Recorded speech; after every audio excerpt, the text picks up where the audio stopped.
Broads Media. We just witnessed a colossal failure. Colossal failure. And I attacked today like it was a game day. Like I was personally heading to the ballpark to go fight for my postseason life.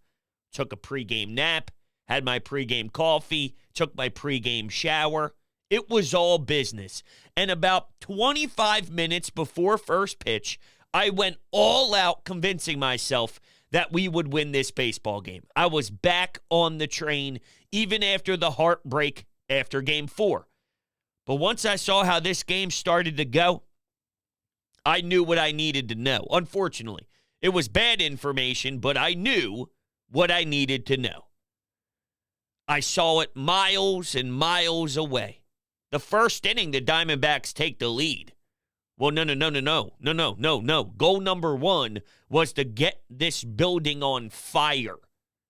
Take the lead and run with it. Now, before I get to where I think this game went wrong, which there's a lot of obvious points, and I kind of feel bad because I'm sure that there are a lot of people outraged right now. Forget the ones that are fans of other teams coming here to see me lose my mind.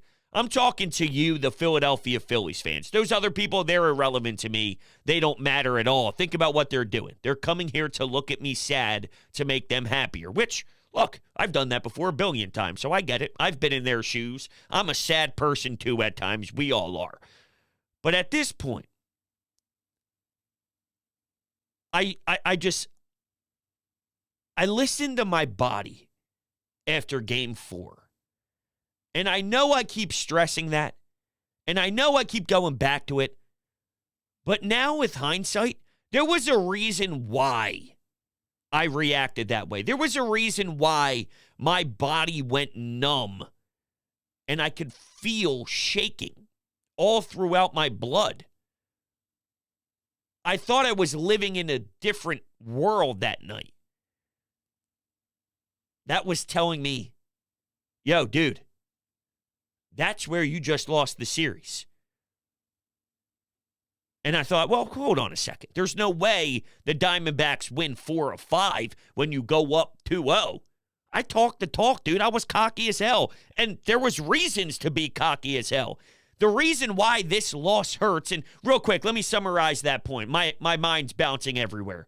I feel bad because I think that there's a lot of this city right now that's feeling how I felt after Game 4 tonight. And I'm not there. But I won't pretend to be there just for a style of the show. So I apologize. If you wanted to use my frustration to cope, I don't know. This is the way I feel is right tonight.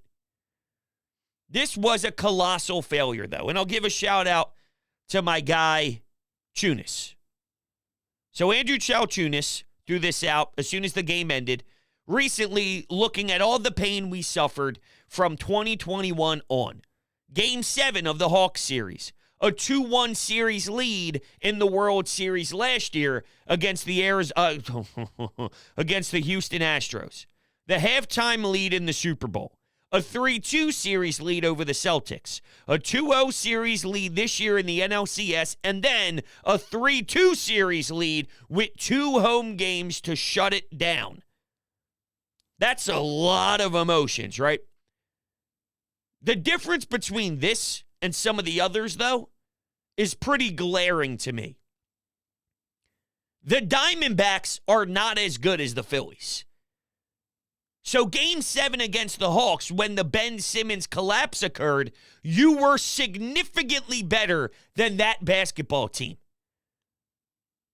A 2-1 series lead against the Houston Astros, we were playing with house money, and we were not better than the Houston Astros. I don't even think the Sixers were better than the Boston Celtics, even though they had a chance in Game 6 on your own floor to steal a series just like the Hawks did to them a previous year before.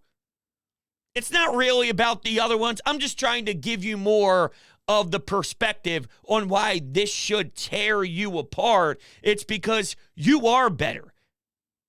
The Diamondbacks have to bunt people over and try and take an extra bag. I can't live with Trey Turner being so mentally defeated that he's trying to put down a bunt. And there's people trying to justify it because Bryce Harper went to the warning track and they say, well, it would have been 3-3. This team isn't built to play that way. The Diamondbacks have to play that way because they aren't as talented as the Phillies are. They have to scrap their way to it. The Phillies seem like scrapping small ball. Trey Turner bunting, that's embarrassing. You're lost. Remember when this team was winning a bunch? Why was that? Because Nick Castellanos can swing a baseball bat through a zone when the ball actually is targeting the strike zone and not 5 feet off the plate. Trey Turner hasn't had a hit since I was 8 years old. When they were winning, he was smashing 400. That's why they would win. And your big name stars no-showed. I guess I lied. I guess I do have that internal fire still. And I will say, I feel closer to Game 4 than I thought. Even in a game where you could see it coming 7th inning, 8th inning. My God, those at-bats sucked. And what summarized it perfectly was Alec Boehm with the most immature lack of poise. That's what it tells me is this team was defeated. They're not professionally poised for him to be breaking his bat like that. It's very childish, extremely childish out of Alec Boehm, and I think that's more of a defining moment on where that team was in the last 2 games at home, which stuns me to death. Holding the bat too tightly. When you have that many swings and misses, it's not because you have nasty stuff. It's because they're chasing crap because they're trying to do too much. I didn't think Rob Thompson had a horrible day with any pitching decisions. It was lining up to potentially be awful because when Hoffman's getting up in the second inning, what are you doing? You better not turn this into a bullpen game. It ended up being fine from a pitching level. My biggest knock on Rob Thompson, is the 4th inning. There's no way in hell you go down in a potential breakout inning with Rojas. Pache walked when he got his nod. Jake Cave at least looked like a professional hitter. That was a game-changing moment, and you went down with a guy that hit less than 100 for you. I don't know if the other guys would have came up in that spot. I have no idea. No idea. And actually, I will at least say this. The numbers tell you probably not. But I'm at least giving myself a better chance. You got to play the percentages. And there's no way you go down with Rojas. He doesn't play that much better of a center field than Christian Pache. And even if he does, you have to take that risk. And by the way, the Diamondbacks did nothing by putting balls in play in center field that it was justifiable that you had to keep Rojas in the baseball game out there. Who knows if you could have broke free, scored a run. I don't even care if Pache walks, if Pache hits a dribble little infield single that shouldn't have been a hit whatsoever. I don't care. I don't care what it is. It's a better odds than whatever Rojas was. Hated it. At the time, hated it. So that's my biggest knock with Rob. Not that this game is lost because of Pache or Cave or anyone like that. Nick failed you. JT failed you. Bryce even failed you. Couple guys on. He had 2 fastballs to drive. One he didn't even swing at. And the other didn't get enough of it. Bryce had 2 fastballs. Couple guys on. But Trey, some of his at-bats, he falls down 0-2. None of those pitches were in the strike zone. Then he fouls one back that was about 3 inches high. So the first 3 pitches before he records an out were all balls, and he's swinging away. There's no shot Trey Turner should be bunting the baseball. So between that, the 3rd inning, Marsh leads off with a single, nothing. 5th inning, Kyle leadoff double. Now, when you watched how they approached Brandon Marsh before Rojas got on, that's everything you need to know. They were basically begging to get Rojas up there, and you let them have it. Hey, this guy is so miserable at the plate. He's so pathetic. I want it bad. I'm willing to give Brandon Marsh a bunch of balls and intentionally walk him because I want Rojas so badly. We easily win with him. And they were right. And you let them have it. That doesn't sit right with me. And I'm sorry to harp on that a lot here. But if that same scenario plays out in the 7th inning, well, isn't that a no-brainer there, Rob? You go to someone else, right? Well, it's Game 7. If you're willing to yank Ranger Suarez in the 2nd inning with the pitching decision because you know it's win or go home, I don't care if that moment's the 1st inning, 2nd inning, 3rd inning. If that was the 1st inning, and Rojas is up, bases loaded, you could break the game wide open. I'm going to somebody else. Okay? That's how bad he is. And you went down with it. Oh, God, dude. God. That's terrible. What else we got here, huh? What else we got here? Ginkle in the 8th? Made me throw up. Carroll beat you pretty good, huh? Couple hits there. RBI. Okay. They were playing catch-up. And I know they actually eventually took the lead. Bohm with the homer, followed by JT's disgraceful at-bat. That might have been even worse than some of the Trey Turner ones, but it gets lost in the sauce a little bit. And then, of course, Nick Castellanos followed that up with an absolute disaster, too. But even when they took the lead, Stott, Bohm running around the bases, Diamondbacks came right back. And you were constantly sort of going uphill. You won't stand a chance when you're swinging at garbage as much as you are, and you're trying to overcomplicate the game. Every swing, you put too much pressure on yourself to come back with one swing. Every pitch, one swing. And I'm not one of those old school people, trust me, that say, all they want to do is hit homer. That's not what I'm talking about. I'm not just saying homer only. It's not what it's about. There's a middle ground here, okay? Yeah, you know what? They do have a lot of power. That's why they made it to the NLCS and was a damn favorite and was up 2-0 before going to Arizona. Why? Because they have the ability to annihilate you and annihilate the baseball. When they play smart, they weren't playing smart. That's the difference. Play smarter. I know they can. They did for a long period of time this season. They failed when the pressure was on them, though. All the big names, all the big money contract guys. Miserable. Sad. I thought they were going to win this game for sure. I did. 30 minutes before first pitch, I'll tell you exactly what I tweeted. All right, this was my message to all Phillies fans out there. My final thoughts as we get ready for first pitch. I'm back. I believe whatever happened in the last 6 games, it doesn't matter anymore. Ranger on the mound, CBP rocking, and a trip to the World Series on the line. This team is not losing. Do you want to see the rest of my tweets in timeline order? Boomer! Stoddy!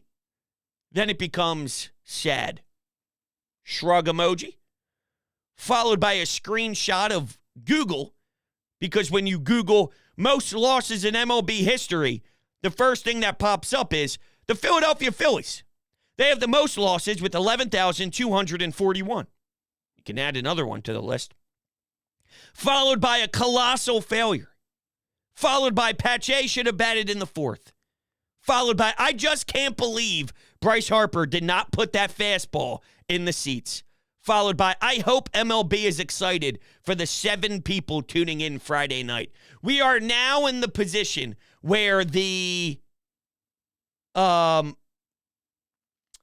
buddy Robbie from Arizona said he called into the Anytime hotline. So I want to grab his phone call now and give him the floor because he deserves it. I talk the talk. I'm going to give him the opportunity to say what he wants to say.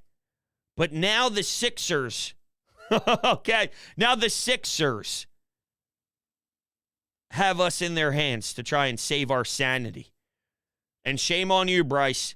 There's no way you walk into the ballpark with a Pat Beverly Sixers jersey. Just can't happen. All right. Let's go to Robbie. He has the floor. We'll go to Robbie. Actually, first, let me tell you about my friends at HelloFresh. When I tell you that I've had the greatest experience with HelloFresh, I truly mean it. I've become the chef in the household because my wife is 30-plus weeks pregnant, so it's on me to make dinner every night, and I'm cool with it. But nothing has helped me more than going through the process of ordering HelloFresh. They literally have a huge menu online. You choose through all these different fantastic recipes. They deliver it right to your door, pre-portioned with a step-by-step recipe and a huge card that shows you pictures, gives you the ingredients. It is so beautiful. It takes 5 minutes to prepare it all and then 15 minutes to make it. So in 20 minutes, you have an awesome meal and something that's outside the box. I know you all get stuck eating the same meals every week, chicken, broccoli, and rice. Corn, mashed potatoes, and steak. Well, that gets boring. This changes the palate, okay? And by the way, it's 25% less expensive than takeout. So that means you get easy home-cooked meals on the table and money back in your pocket. So a crazy schedule can make it easy to fall back into that dinner time recipe rut. Keep mealtime exciting with over 40 recipes to choose from every week. And there's only one place to go, and that's HelloFresh. Go to HelloFresh.com/50broads and use code 50broads for 50% off and free shipping. That's 50broads. That's the promo code. You get 50% off and free shipping. It's America's #1 meal kit. Click the link down below in the description. It'll take you right there. It has changed my life. I promise you it will change yours as well. Join the HelloFresh family. And all right, we'll go to Robbie. I don't know. Do you think he'll be cocky douche? Or do you think he'll be respectful? Hey, let's shake our hands in the middle of the ring after we go on a big-time battle. You know what I'm saying? Where do you think this falls? I have no idea. It could go one of two ways. I talked a lot of smack, and I stand by that. I would do it again without even knowing how the rest of this series played out. If you told me I watched those first 2 games in Philly, this squad shined massively, and their bats were red-hot scorching, I'd do it again. That's what you're supposed to do. So I don't even blame him if he goes with the, I'm going to make fun of you and all of your fans. But maybe he's scared. He might be scared of what we've built here. So I don't know. I'm very fascinated. Let's kick it. It's only 9 seconds. So I don't know where this goes. Hey, I don't, you see, I don't know. Rhodes, it's Brett. Rowdy, I don't know what I'm doing. Told me to call in. I don't know how this works. Are you kidding me? I'm going to text him right now. I'm going to say, yo, you donkey. Yo, you donkey. Yeah, I told you to call in and have fun with it, man. Yeah, call in now. He's texting me now. Yeah, now. He said I'd never done this before. I'm sorry. That hurt me. All right? Because if somebody told one of us here in Philadelphia to call into their show after a Game 7 is over where the Phillies win, you know what that's all about? Seriously, just imagine if I was picking up the phone today to call into an Arizona sports talk show when the game ended that the Phillies advanced to the World Series. And this is what we lost to. We'll go to the normal phones until he gives us a second shot at it, I guess. Bros, I'll tell you what, man. There's not many that have hurt more than this. Fucking poor Bryce, man. Poor Bryce. Has a couple tough games there at the end. After putting together the postseason that he put together leading up to that, you can't help but feel for the guy. What are our moves moving forward, man? Who are we getting rid of? I mean, we're returning pretty much the same lineup. So I'm worried about what we're going to do with the bullpen and how we're going to figure this out. Hey, keep on keeping on. I'll get there another day, my man. I will. I'll get there a different time in my life. You got to figure out Aaron Nola, bullpen stuff. But look, that's not the time right now. I can't get there. They just lost in Game 7 at home. They had 2 shots. They had 2 cracks at it to advance to the World Series, and they were just playing such beautiful baseball before everything stopped, before it completely fell apart. They collapsed. This is a historic Philadelphia failure. This goes down in the record books. My daughter's not even born yet. When she is born, I'm going to say, hey, good thing you didn't have to experience 2023 because it made your father numb and it was a disaster. I will never forget Game 4 in my life. In my life. In my life. I will never forget Game 4 ever.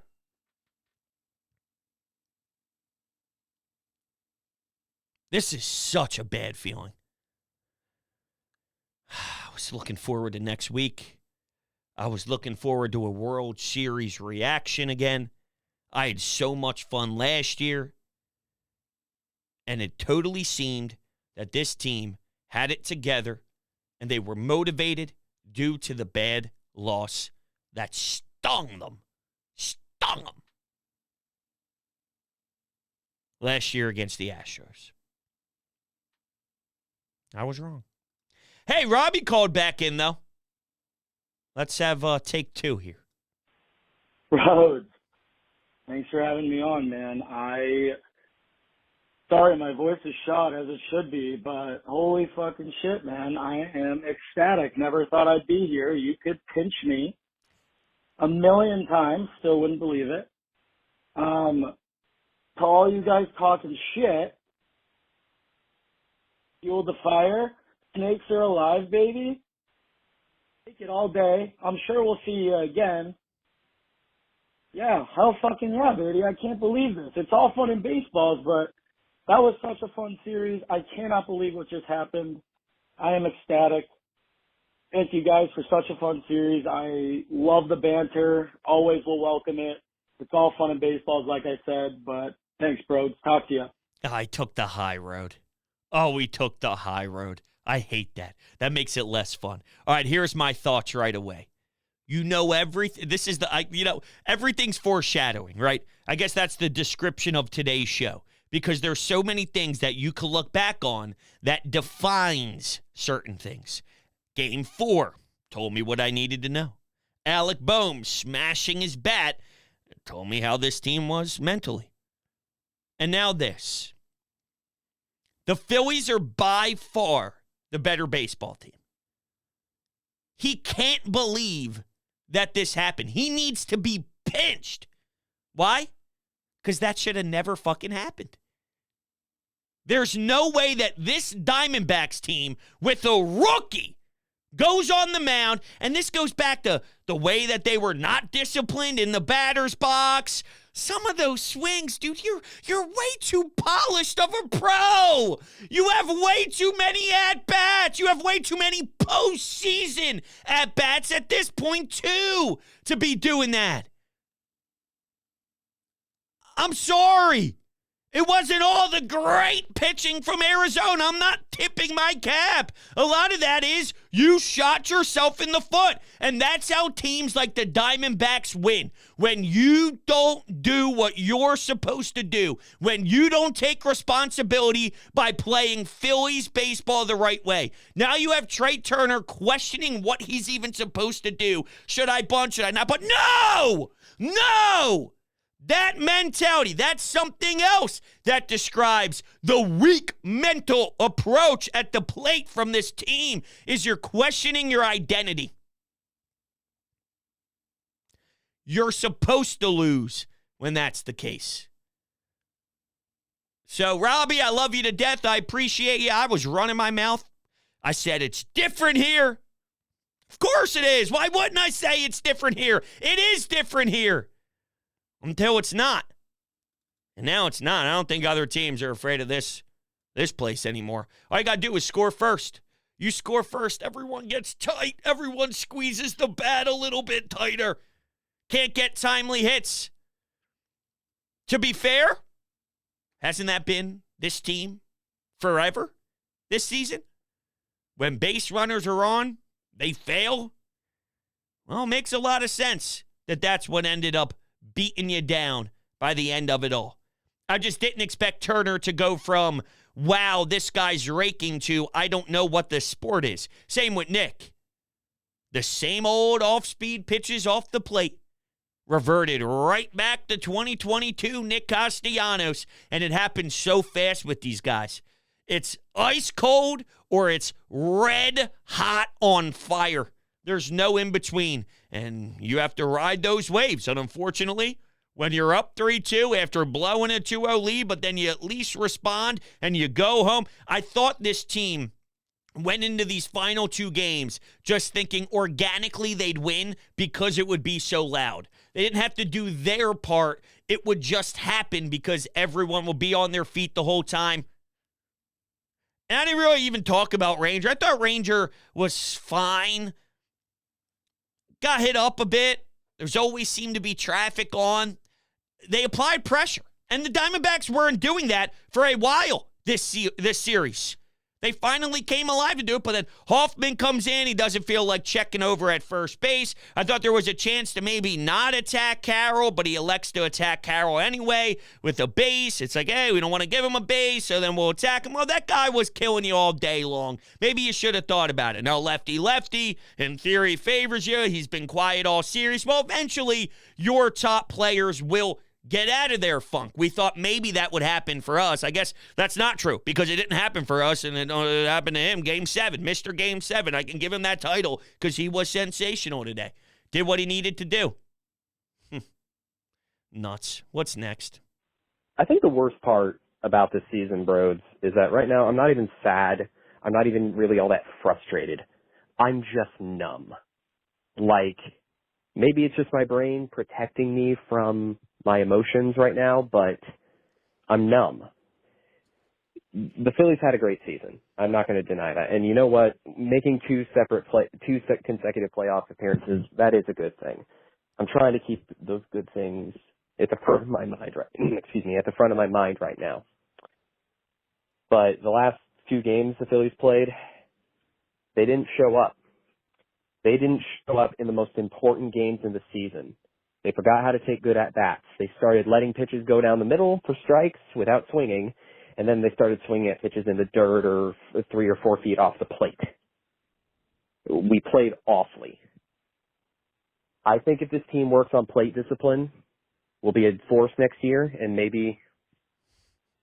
I'm sorry, I got to cut you off. I can't do thinking about next year right now. I can't even give it the optimistic, hey, we went from never winning anything and never being in postseason play to, and they didn't win anything the last 2 years. I'm just saying in regards to having baseball run through October. Yeah, when they were losing a bunch with Odubel Herrera and Mike Alfranco, it's easy to say, man, I'd do anything to get to NLCS Game 7. And I'm sorry, I'm not sitting here ripping you for that take. I'm just saying it's hard for me to relate with that right now because I'm numb too, but I'm not as numb as I was after Game 4. I don't know. It's very odd, all right?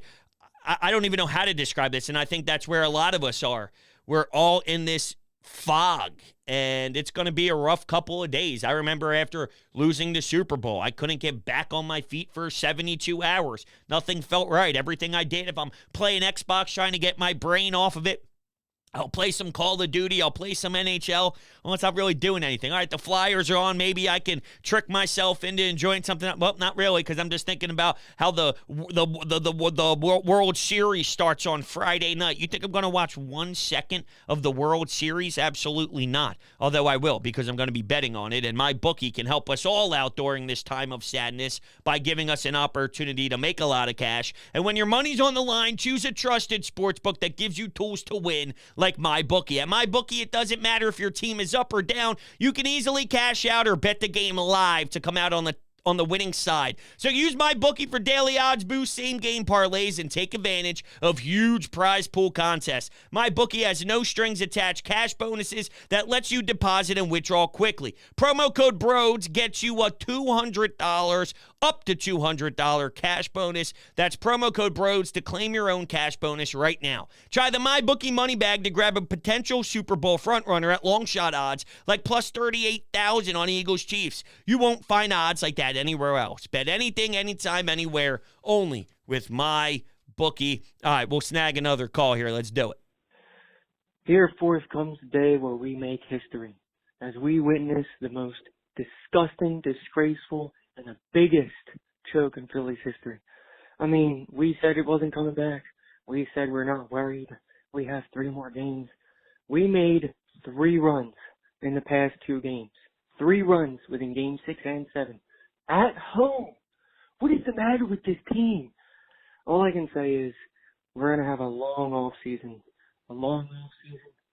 I don't know if I have faith in Thompson anymore. Well, that's going overboard. I don't think he was perfect. I thought he put himself into a corner. Game 4 and in other situations in this series. By no means was this perfection by Rob Thompson. To say that you're questioning everything. I didn't agree with the 4th inning. I didn't agree with how he turned a non-bullpen game into a bullpen game earlier this series. He has just as much of a hand in this as the superstars do and the big contract guys, because I thought he made some decisions that could have swung in the favor of the Phillies if they elected to do something else. Although, to be fair, I don't know if Cave or Pache comes up with the massive hit. I'm just saying I'm willing to go down with better odds than Rojas because he isn't that much of a better defender than those other options. And even if he is better than Pache by $5 billion, you have to take a crack at it offensively because you can break the game open. But there's plenty of examples of this team just failing because Bryce Harper doesn't hit a fastball over the wall or doesn't make it better than what it was. Those were fastballs. The one he didn't even swing at. And even in the beginning of the game, Kyle Schwarber gets a fastball with a hitter's count, and he just watches it over the plate. I'm going, what? What are we doing here, Kyle? That's a pitch that you need to drive. But anyway, here's a quote from Nick Castellanos. We underachieved as a team. It's a frustrating way to end the season. The potential of this team is so much greater than going home before the World Series. Last year when we lost Game 6, obviously we were disappointed because we didn't win the whole thing. And there was a lot of, all right, well, we got here, now we can build off that. So knowing how we feel about this team and coming up short, what we did the year previous is a disgusting feeling. Well, do they use this to their advantage? They outplayed us, says Trey Turner. They did outplay you. Oh, my God, 1,000% they outplayed you. Did you see your at-bats? Did you see your plate appearances? Oh, my God.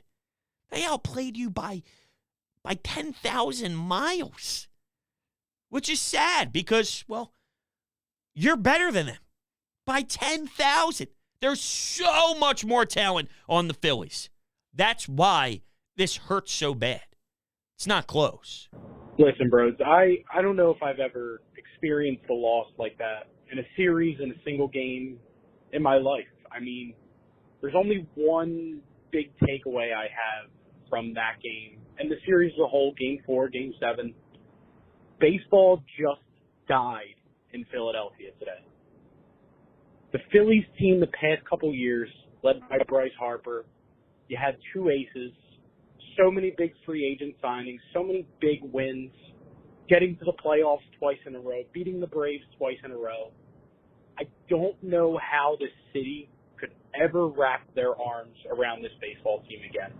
Huh. That's an interesting take. Now, I think it's a little extreme just because we're in the moment, but there was a time where Sixers basketball became relevant again. Then they started to lose over and over and over again in the postseason. Now, they're failing to get out of the second round, which is way different. All right, that would be equivalent to maybe a team going to the NLDS consistently and then not being able to get to an Eastern Conference Finals, which would then be the NLCS. So this team got to the World Series. We're not supposed to beat the Houston Astros, and then lost as a favorite in this one, which hurts really, really bad. So it's not apples to apples, but there is truth to the fatigue of, all right, well, now we don't know where Aaron Nola is. Your pitching staff is not the same. Zach Wheeler's time's running out, and that guy's a force. It gets harder and harder as the years go by. I'm not saying that we are there yet, but think of the blah heading into the Sixer season this year. It's trending more in that direction than us going, woohoo, let's go. I don't think that that's crazy to say. It hurts me to hear that, but that's interesting. I'll leave you with this, my friends at TickPick. All right, you're looking to buy some tickets. Sixer season's upon us. Flyers as well. TickPick, promo code BROADS gets you $10 off of your purchase. So I'm basically handing you money right now. You have to take it. Upfront pricing. No more doing the math in your head to prepare for how much extra you have to spend on top of the listed price on other sites. The price you see on TickPick is the price you'll pay at checkout. And that's period. End of story. They also have the best price guarantee. So their ticket prices will be any of the major competing marketplaces. They're so confident that they guarantee it. If you find the same seats elsewhere at a better price than TickPick, they give you 110% of the price difference in form of TickPick credit. It is so easy. It's so simple to use. It's honestly one of the smoothest ticket apps I've ever used, and we've been experienced now on the secondary market for a long time now. TickPick is the obvious no-brainer choice to go to. And like I said, if you utilize promo code BROADS at checkout, you're getting handed free money. You're a fool not to take it. Very, very silly. So check it out. Get yourself to an upcoming game. I bought tickets for a family member. Their birthday's coming up. I got them Flyers tickets. And before you know it, tickets are right there. I'm like, yo, bada bing, bada boom, send them over. Best process in the world. All right, with that being said, we'll be talking about this, unfortunately, again this week, so whatever. Phil's lost. Sucks.